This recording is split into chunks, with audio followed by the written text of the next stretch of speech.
الشعر الصغنن قوي ده كده، وهتحسيه اكتر قوي في الاطراف كمان هنا، يعني هتحسي ان بقى كل الشعر الرفيع ده لسه نيو بيبي. عملنا 4 سيشنز من الستام سيلز. اوكي، احنا لاحظنا ان التساقط بدا يقل بشكل واضح قوي، اعتقد من سيشن نمبر 2 صح كده.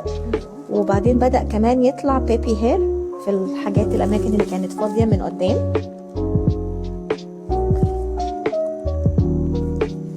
احنا الكورس بتاعنا عامه بيبقى من 4 ل 6 سيشن، تمام، بيبقى معدل كل 2 ويكس او كل 3 ويكس، تمام. احنا بنحس التحسن جدا من سيشن نمبر 2، ابتدي يحس التساقط بدا يقل بشكل ملحوظ قوي، بدا يطلع بيبي هير، تمام. بس اهم حاجه طبعا الاستمراريه على المالتي فيتامينز وعلى الهير روتين مع السيشنز.